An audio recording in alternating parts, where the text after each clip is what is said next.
Hi friends, हम लोग आज पढ़ेंगे डिटर्मिनांट।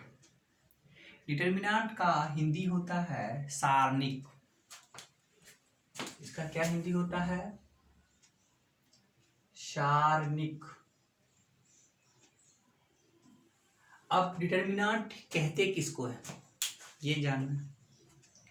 कहता है कि डिटर्मिनांट एक स्क्वायर मैट्रिक्स का वैल्यू होता है। यानी अगर किसी स्क्वायर मैट्रिक्स जानते हैं जिस मैट्रिक्स का रो कॉलम बराबर होता है, यानी रो की संख्या कॉलम की संख्या के बराबर होता है, उसको हम लोग स्क्वायर मैट्रिक्स कहेंगे। तो हम लोग यहाँ पर ध्यान देंगे कि जब उस स्क्वायर मैट्रिक्स का जब वैल्यू निकालेंगे, जो वैल्यू आप निकालते हैं उसी को हम लोग डिटर्मिनांट कहते हैं। तो डिटर्मिनांट किसका भाई? स्क्वायर मैट्रिक्स का। तो इसीलिए डिटर्मिनांट से पहले हम लोग मैट्रिक्स को पढ़ते हैं। किसी स्क्वायर मैट्रिक्स के वैल्यू को ही हम क्या कहते हैं? डिटर्मिनांट कहते हैं। तो डिटर्मिनांट का डिफिनेशन देखिए लिखा हुआ है, एवरी स्क्वायर मैट्रिक्स यानी प्रत्येक वर्गाव्यू कैन बी एसोसिएटेड, मतलब लिखा जा सकता है टू एन एक्सप्रेशन, किसी एक एक्सप्रेशन के रूप में, यानी एक कथन के व्याख्यान के रूप में, एक्सप्रेशन के रूप में। एक्सप्रेशन कहने का मतलब आप अलजेब्राइक एक्सप्रेशन के रूप में, आप लॉगरिथमिक एक्सप्रेशन के रूप में, ठीक है। तो ऐसे बहुत सारे एक्सप्रेशन होते हैं, उसके रूप में आप लिख सकते हैं। और ए नंबर्स आप या एक संख्या के रूप में आप लिख सकते हैं। तो कहता है दिस नंबर्स और an expression is called determinant of A square matrix. वह नंबर्स ही या एक्सप्रेशन ही उस स्क्वायर मैट्रिक्स का डिटर्मिनांट कहलाता है।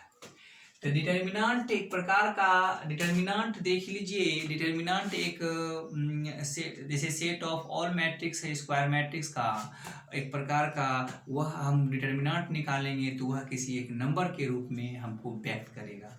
तो कैसे हम लोग नंबर के रूप में व्यक्त करेंगे, यानी स्क्वायर मैट्रिक्स को नंबर के रूप में व्यक्त करने के लिए हम लोग इस चैप्टर में सीखेंगे। तो स्क्वायर मैट्रिक्स को नंबर के रूप में व्यक्त करना ही आपका डिटर्मिनांट कहलाता है। चल, तो कहता है it is denoted by del, या इसको लिखेंगे डिटर्मिनांट ऑफ ए, कि कोई भी किसी भी मैट्रिक्स स्क्वायर मैट्रिक्स का आप निकालिएगा तो वहाँ एक जगह बी सी डी जिसका निकालिएगा determinant of A B C D लिख दीजिए।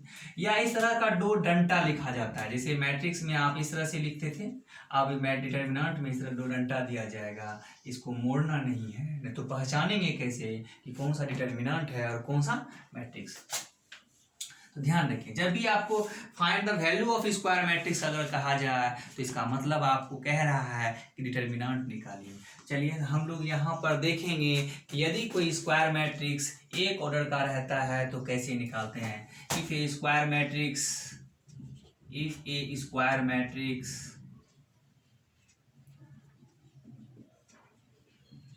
ऑफ ऑर्डर 1, यदि कोई स्क्वायर मैट्रिक्स एक ऑर्डर का रहता है, एक ऑर्डर में कितना एलिमेंट होता है भैया? एक ऑर्डर में सिर्फ एक ही एलिमेंट होता है। जैसे आपको A11 कोई स्क्वायर मैट्रिक्स है और इसका कह दिया आपको डिटर्मिनांट निकालिए, तो डिटर्मिनांट निकालेंगे तो डिटर्मिनांट हम क्या लिखेंगे? A11 का डिटर्मिनांट आपको A11 ही देगा, कोई तरह का दिक्कत नहीं। अगर आपसे पूछा जाएगा -5 का डिटर्मिनांट क्या होगा तो -5 ही बोलिएगा। डिटर्मिनांट पूछा जाएगा तो -5 बोलेंगे, मॉडुलस पूछा जाएगा तो आप इसको +5 बोल सकते हैं, लेकिन क्या पूछेगा? डिटर्मिनांट। ठीक है, ध्यान रखें। तो एग्जाम्पल भी दिखा दिए। कहता है कि यदि कोई square matrix, if a square matrix of order, अगर कोई स्क्वायर मैट्रिक्स दो ऑर्डर का रहता है तो उसको कैसे हल करते हैं। तो ध्यान दीजिए, तो कोई स्क्वायर मैट्रिक्स दो ऑर्डर का रहता है तो क्या लिखते हैं भैया? A11 A12 A21 A22 इस तरह से लिखते हैं। ये 2/2 का है। अब इसका आप डिटर्मिनांट निकालेंगे तो डिटर्मिनांट क्या लिखिएगा यहाँ पर? A11 A12 A13 A21 और A22 इस तरह से लिखिएगा। अब इसका कैसे हल करेंगे, इसको इसे गुना कीजिए, A11 गुना A22, डायगोनल को पहले गुना करें, उसके बाद घटाएंगे बीच में, A21 गुना A12, दोनों को बीच में घटा करके हम लोग लिख देते हैं। ये दो ऑर्डर का हल करने, जैसे एग्जाम्पल के रूप में आप देख लीजिए, कोई डिटर्मिनेंट दे दिया 5 7 2 1, ठीक है। तो आप इसको कैसे हल करेंगे, तो पहले इसको गुना कर लीजिए, फर्स्ट में पहले ऐसे डायगोनल को गुना करते हैं, तब ऑफ डायगोनल को, पहले डायगोनल को गुना कीजिए, 5 गुना 1 5, 7 दूनी कितना हो जाएगा 14, अब घटा दीजिए तो -11 आएगा, ठीक, घटाएंगे तो -9 आएगा, ठीक है। तो उसके बाद एग्जाम्पल के रूप में यहाँ पर देख लीजिए, एग्जाम्पल के रूप में आप और भी देख लीजिए, -4 -4 5 -4 2, यहाँ पर 3 आ जाए, इसको कैसे गुना करेंगे, तो इसको इसे गुना कीजिए, 5 या 15, इसको इसे गुना कीजिए, -8 हो जाएगा। और क्या होता है बीच में घटता है ना, तो यहाँ पर 15 + 8, 15 8 कितना हो जाएगा आपका 23, ये आपका आंसर 23 हो जाएगा। एक और देख लीजिए, यहाँ पर आपको दे देगा साइन थीटा, यहाँ पर आपको कॉस थीटा, यहाँ पर आपको माइनस कॉस थीटा, ये दे देगा आपको साइन थीटा, इसका वैल्यू कितना हो जाएगा, इसको इसे गुना कीजिए तो साइन स्क्वायर थीटा, इसको इसे गुना कीजिए तो माइनस कॉस स्क्वायर थीटा, और क्या करते हैं घटाते हैं, तो देख लीजिए sine square theta plus cos square theta, इसका मान क्या होता है 1, ये आंसर हो गया। यानी किसी स्क्वायर मैट्रिक्स का देखो वैल्यू कैसे निकाला जाता है, दो ऑर्डर का, एक ऑर्डर का तो सिंपली लिख दिया जाता है, दो ऑर्डर को क्या करते हैं, पहले डायगोनल को गुना करते हैं, उसके बाद नॉन डायगोनल को गुना करके घटाते हैं, ठीक है। यहाँ तक चलिए, तो हम लोग अब थर्ड ऑर्डर का देखेंगे, इसका स्क्रीनशॉट ले लिए, हम थर्ड ऑर्डर का हम अब सिखाते हैं कि थर्ड ऑर्डर का डिटरमिनेंट कैसे निकाला जाता है।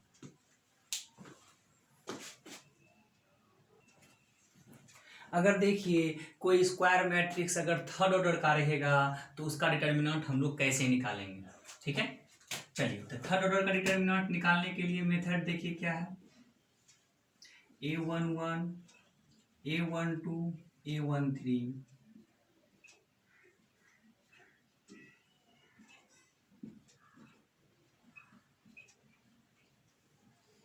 ठीक है।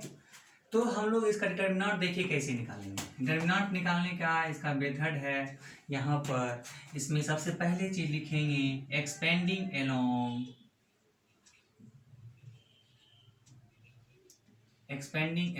R1, यानी फर्स्ट रो के एलोंग एक्सपेंडिंग करेंगे। इसका पहले विस्तार किया जाता है, क्या विस्तार किया जाता है, तो पहले यह 3 ऑर्डर में है, इसको पहले 2 ऑर्डर में लाएंगे तभी इसका हल कर पाएंगे, ठीक है। 3 ऑर्डर से इसको पहले एक्सपेंडिंग करके 2 ऑर्डर में लाया जाता है। तो चलिए, तो यहाँ पर क्या करते हैं, तो पहले एलिमेंट A11 लेते हैं, पहले A11 को लीजिए, यहाँ पर A11 को लीजिए, और इसके रो और इसके कॉलम को ढक दीजिए, इसके रो इसके कॉलम को ढक दीजिए, बाकी जो बचा क्या बचा, A22 A23 A32 A33, ये बचा, ठीक है, लिख दी। फिर उसके बाद A11 को लेने के बाद A12 को लेंगे, A12 को लेंगे तो यहाँ का चिन्ह आपको पहले लेना होगा माइनस, ये पहला का चिन्ह प्लस में लेना है, दूसरा का चिन्ह माइनस में लेना है, और उसके बाद इसके रो इसके कॉलम को आप ढक दें, रो कॉलम को ढकने के बाद जो बचता है, क्या बचता है भैया, बचता है A21, बचता है A23, उसके बाद यहाँ पर A31, यहाँ पर A33 बचता है। उसके बाद क्या करना है, ये प्लस में लिए थे, ये माइनस में, अब इसको किस में लेना है, प्लस में लेना होगा। तो क्यों लेना होगा इसके विषय में ही बताएंगे। इसके रो इसके कॉलम को आप ढक दीजिए, रो कॉलम को ढकने के बाद क्या बचा, A21, यहाँ पर A22 बचा, और यहाँ पर A31, और यहाँ पर A32 बचा, ठीक है। अब इसको देखिए 3 ऑर्डर में था, एक्सपेंडिंग करके हम 2 ऑर्डर में ले आए। अब इसको 2 ऑर्डर को कैसे हल किया जा सकता है, आपको पता है कि पहले डायगोनल को गुना करते हैं, तो A22 गुना A33 माइनस A32 गुना A23, माइनस A12, इसको इससे गुना करें A21 गुना A33 माइनस A31 गुना A23, उसके बाद आप इसको गुना करें A13, इसको गुना करें A21 into A32 minus A31 into A22, इस तरह से गुना करके जो लाए, जो यह एक्सप्रेशन आया, यह एक्सप्रेशन है, कोई नंबर संख्या नहीं तो दिखा रहा है, कोई एक्सप्रेशन दिखा रहा है, इसीलिए यह डिटर्मिनेंट कहलाता है। इसका हम लोग वैल्यू निकाल दिए एक्सप्रेशन के रूप में, इसी डिटर्मिनेंट के। तो ये 3 ऑर्डर का इसी तरह हम लोग हल करेंगे। जैसे एग्जांपल में देख लीजिए, एग्जांपल, हाँ यहाँ पर प्लस माइनस का चिन्ह की बात है, तो प्लस माइनस चिन्ह की बात क्या है, तो पहला प्लस में लेते हैं, दूसरा माइनस में, तीसरा प्लस में। कैसे, तो यहाँ पर लिखेंगे ईच एलिमेंट्स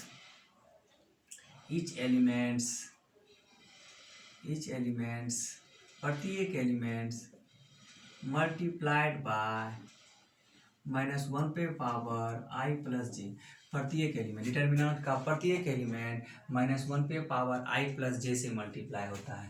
तो देखिए ये 1 1 होता है, i का मान 1, j का मान 1, तो 1 1 2 हो गया, -1 का पावर 2 तो प्लस में देगा। ये 1 2 3 होता है तो -1 पे पावर 3 तो माइनस में देगा। ये 1 3 ये 4 होता है तो -1 पे पावर 4 प्लस में देगा।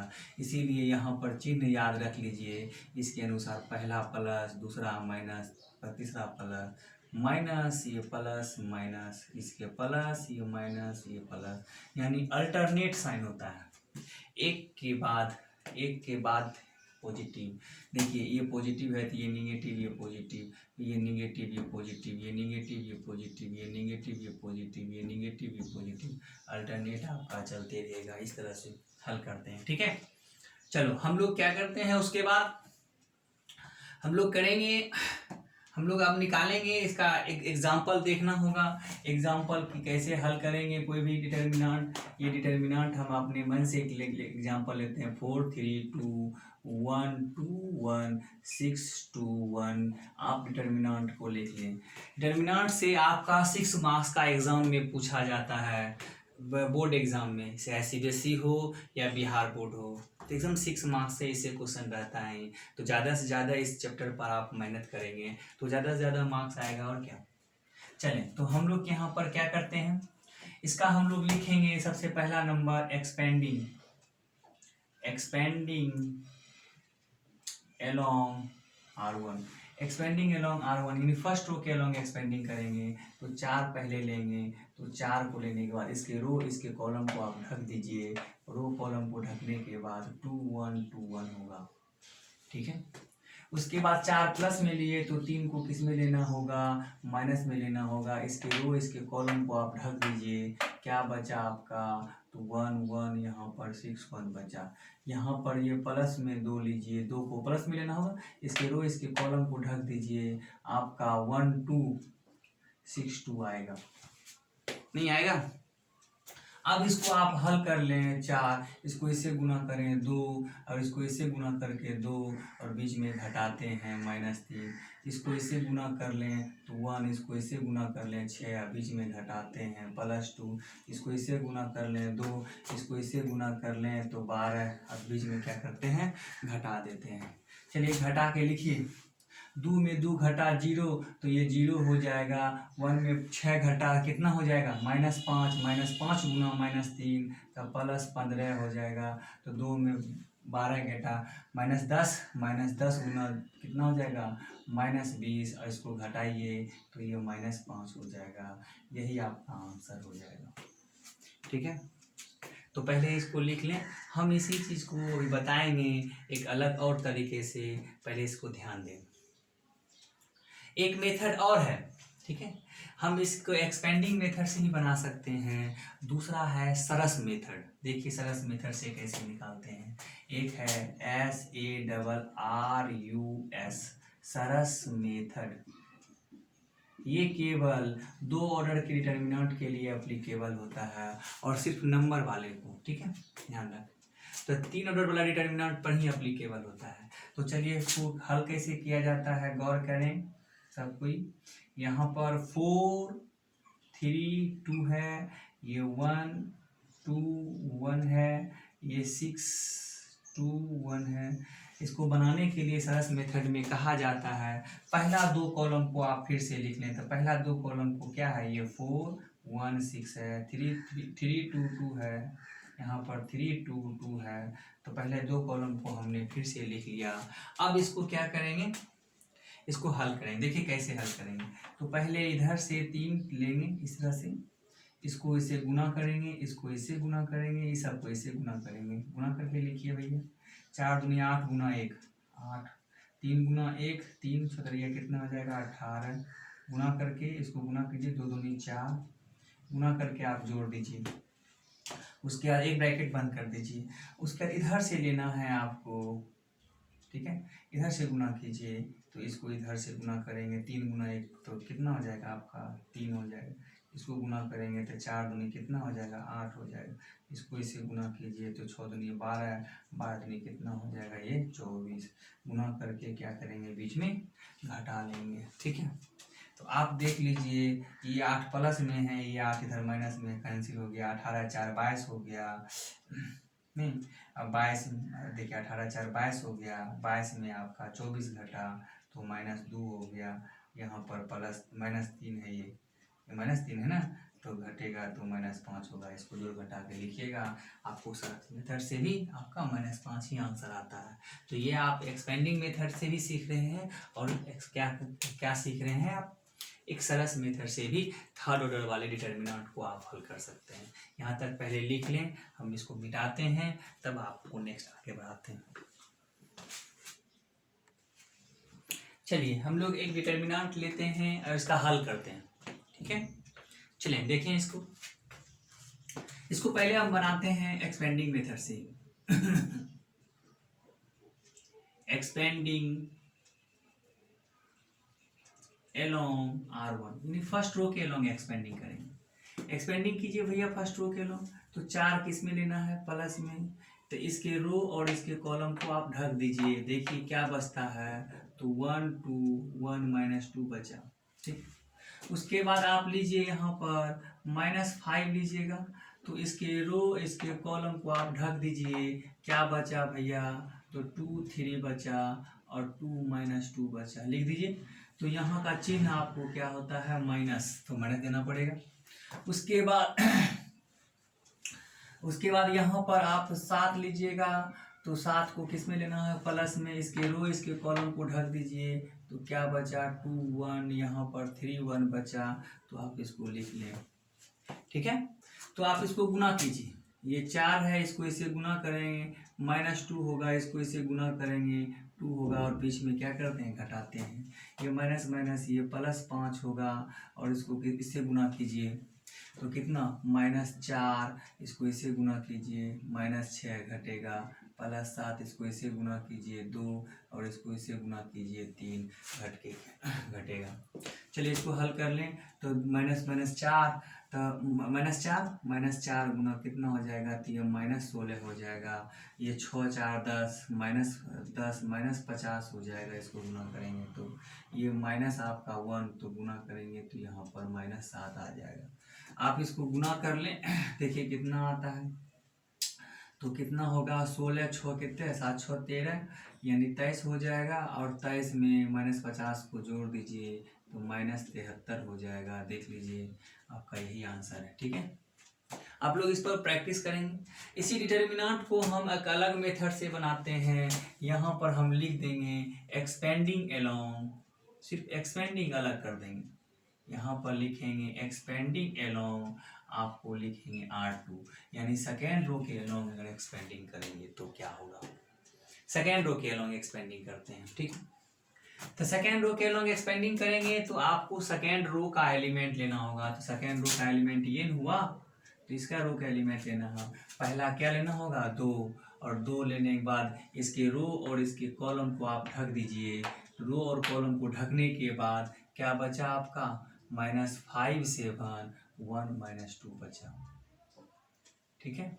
लेकिन ध्यान रहे, ये जो 2 लीजिएगा तो क्या प्लस में लेना होगा कि माइनस में। तो देखिए यहाँ पर बोले थे कि इसका चिन्ह प्लस होता है, तो ये क्या होगा आपका माइनस में होगा, ठीक है।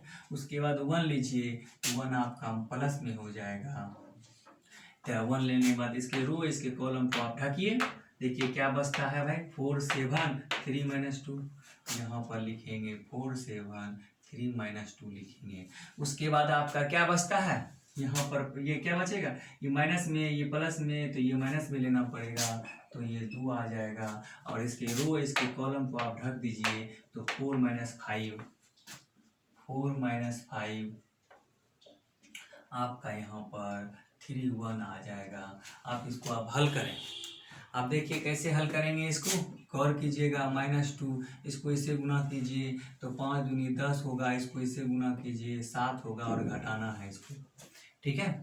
इसको फिर यहाँ पर 1 लिखें, इसको इससे गुना कीजिए -8 होगा, और ये कितना होगा 27 से घटाना है। उसके बाद यहाँ पर लिखना है -2, इसको इससे गुना कीजिए 4, इसको इससे गुना कीजिए -15, और घटेगा तो +15 होगा, ठीक है। अब यहाँ पर लिखिए 10 में 7 गया 3, 3 दूनी 6 -6 होगा।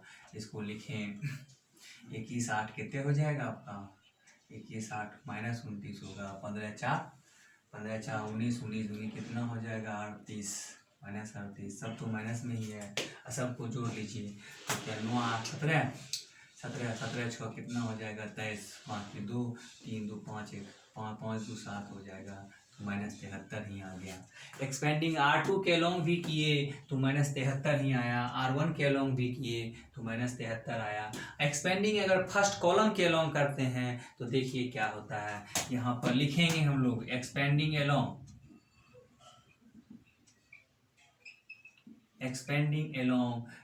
C1 यानी फर्स्ट कॉलम के लॉन्ग एक्सपेंडिंग कीजिए, किसी फर्स्ट कॉलम के लॉन्ग एक्सपेंडिंग कीजिए तो फर्स्ट कॉलम का सब एलिमेंट लेंगे। तो फर्स्ट कॉलम का एलिमेंट लेंगे तो पहला क्या लेंगे 4 लेंगे, और उसके रो इसके कॉलम को आप ढक दीजिए, तो क्या बचेगा 1 2 1 -2 बचेगा, बचेगा। उसके बाद आप क्या लीजिएगा 2 लेना होगा, तो ये प्लस में था तो इसमें किस में लेना होगा, माइनस में लेना होगा। आप इसके रो इसके कॉलम को ढक के देखिए क्या बचता है, तो -5 7 1 और -2 बचेगा। आप यहाँ पर इसके बाद ये प्लस में था ये माइनस में लिए, इसको किस में लेना होगा, तो प्लस में लेना होगा। आप इसके रो इसके कॉलम को ढक दीजिए, कितना बचा -5 7, यहाँ पर 1 2 बचा, ठीक है। अब इसको हल कर लें आप लोग, यहाँ पर 4 होगा, इसको इससे गुना कर लें तो -2 होगा, इसको इससे गुना कर लें तो 2 होगा, घटता है बीच में माइनस, इसको इससे गुना कर लें 10, इसको इससे गुना कर लें 7, घटेगा बीच में 3, इसको इससे गुना कर लें -10, इसको इससे गुना कर लें -7। चलिए इसको क्या कीजिए, तो -4 को गुना करेंगे तो -16, इसको देखिए 3 3 दूनी 6 -6, यहाँ पर 10 7 17 हो 17 कितना हो जाएगा 51 हो जाएगा। आप इसको भी करिएगा तो -73 ही आएगा, देख लीजिए आप 6 6 12 13 हो जाएगा, ठीक है। तो -73 ही आ जाएगा। एक्सपेंडिंग आप किसी रो या किसी भी कॉलम के अलोंग एक्सपेंडिंग करते हैं डिटर्मिनेंट के प्रॉपर्टी में, यह डिटर्मिनेंट का फर्स्ट प्रॉपर्टी है कि डिटर्मिनेंट का आप एक्सपेंडिंग किसी रो या किसी भी कॉलम के अलोंग करेंगे, डिटर्मिनेंट के वैल्यू में कोई फर्क नहीं पड़ेगा। चलिए तो यहाँ पर प्रॉपर्टी नंबर आप फर्स्ट लिख दीजिए, प्रॉपर्टी नंबर 1 क्या लिखिएगा, expanding at the value of determinant, the value of determinant remains unchanged if its expanding along any row or column, any row या कॉलम, किसी भी रो या कॉलम के अलोंग एक्सपेंडिंग करेंगे डिटर्मिनेंट के वैल्यू में कोई फर्क नहीं पड़ेगा, ठीक है।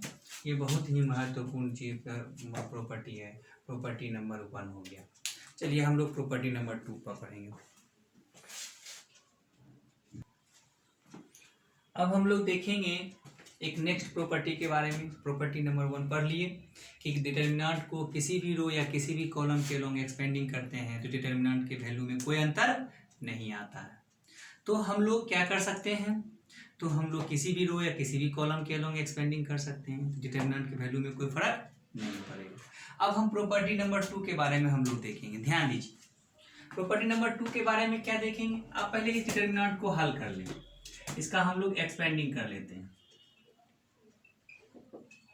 एक्सपेंडिंग एलोंग R1 के एलोंग एक्सपेंडिंग, तो पहला 4 लेंगे, इसके रो इसके कॉलम को ढकिए, 2 1 1 0 आएगा, दो माइनस में आएगा, इसके रो इसके कॉलम को ढकिए तो 6 1 -2 0 आएगा।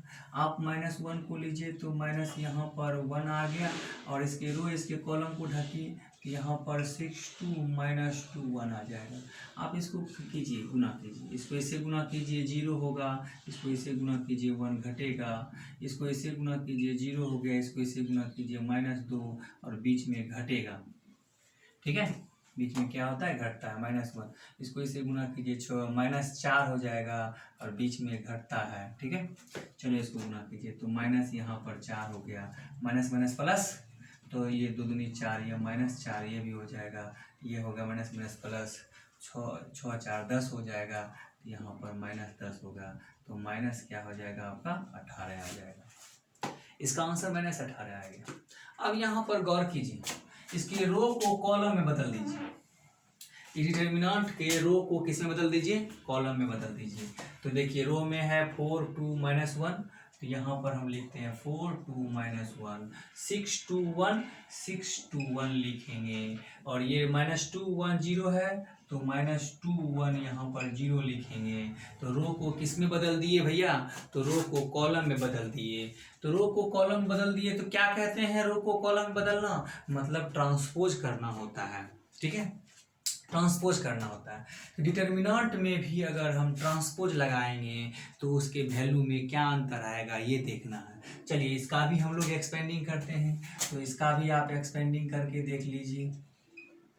एक्सपेंडिंग एलोंग R1 के एलोंग लिखिए तो क्या लिखेंगे, यहाँ पर 4, इसके रो इसके कॉलम को ढकिए, यहाँ पर 2 1 1 0 है, यहाँ पर 6 लेंगे तो 6 लेंगे, माइनस में इसके रो इसके कॉलम को ढकिए तो 2 1 -1 0 है, -2 लेंगे तो यहाँ पर चिन्ह प्लस होता है -2, इसके रो इसके कॉलम को ढकिए, यहाँ पर 2 2 -1 1 आ गया। ठीक है, यहाँ पर गौर करेंगे, इसको हल करें, इसको गुना करेंगे 0, इसको गुना करेंगे 1 घटाएंगे, -6 इसको गुना करेंगे 0, इसको गुना करेंगे तो -1 घटेगा तो +1 लिखेंगे, -2 के इसको गुना करेंगे 2, इसको गुना करेंगे -2 और घटेगा तो +2 लिखेंगे। चलिए तो ये आपका -4 हो गया, ये आपका क्या हो गया -6, ये 2 2 4 हो गया, 4 दूनी 8 हो गया, -8 हो गया। तो देखिए यहाँ पर आपका क्या हो गया, 6 4 10 -18 नहीं आ गया, देखिए ये भी -18 आ गया। यानी कि डिटर्मिनेंट करने के बाद भी कोई फर्क, ट्रांसपोज करने के बाद भी कोई फर्क नहीं पड़ता है। यानी रो को कॉलम में इंटरचेंज कर दीजिए, डिटर्मिनेंट में, डिटर्मिनेंट के वैल्यू में कोई फर्क नहीं पड़ता है। सबसे महत्वपूर्ण प्रॉपर्टी है, तो हम लोग प्रॉपर्टी नंबर यहाँ पर 2 डाल देंगे, प्रॉपर्टी नंबर यहाँ पर 2 लिखेंगे। The value of A determinant, the value of a determinant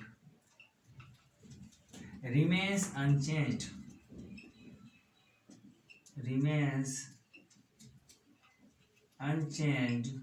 इसका वैल्यू नहीं बदलेगा if its row change into column,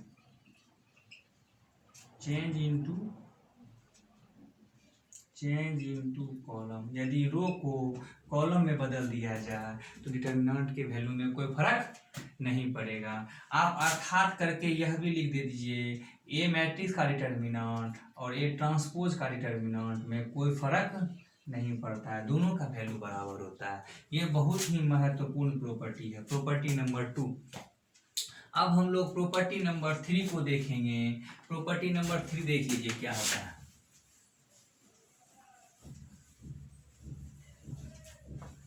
property number 3 है, देख लीजिए, एक डिटर्मिनेंट लेते हैं, इसका सारा एलिमेंट यहाँ पर 0 लेते हैं, 1 4 5 7 2 1। ठीक है, आप देख लीजिए, इसका एक्सपेंडिंग हम लोग करते हैं।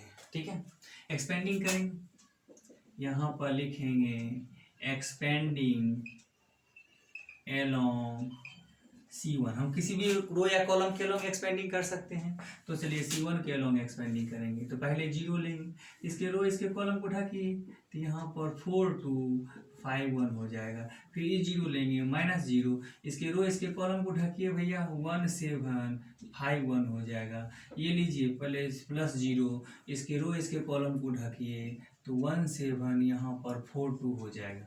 तो यहाँ पर गौर कीजिए, इस मैट्रिक्स को डिटर्मिनेंट को 0 से गुना करेंगे तो 0 ही देगा, यह भी 0 से गुना करेंगे तो 0 ही देगा, इसको भी 0 से गुना करेंगे 0 देगा। तो देख लीजिए रिजल्ट आपका क्या आ गया, 0। तो क्या अगर किसी डिटर्मिनेंट का कोई एक रो या कोई एक कॉलम का सारा एलिमेंट अगर 0 है तो उसका वैल्यू भी 0 होता है। If all elements of a row, if all elements of a row या column of a determinant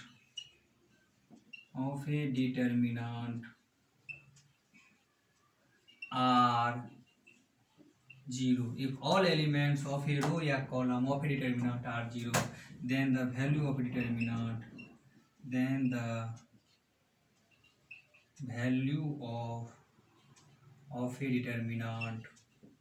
will be 0। ठीक है, यदि किसी रो या किसी कॉलम का यदि सारा एलिमेंट अगर 0 है तो डिटर्मिनेंट का वैल्यू भी क्या आएगा, 0 आएगा। ठीक है, तो हम लोग इस वीडियो में आज प्रॉपर्टी नंबर, इसको प्रॉपर्टी नंबर 3 लिख दीजिए यहाँ पर, प्रॉपर्टी नंबर ये 3 हो गया। ठीक है, 3 प्रॉपर्टी हम लोग पढ़े हैं, धीरे धीरे हम डिटर्मिनेंट का सारा प्रॉपर्टी पढ़ेंगे। ठीक है, नेक्स्ट वीडियो में हम लोग पढ़ेंगे, तब हम लोग उसके प्रॉब्लम को बनाएंगे, हल कैसे किया जाता है डिटर्मिनेंट को।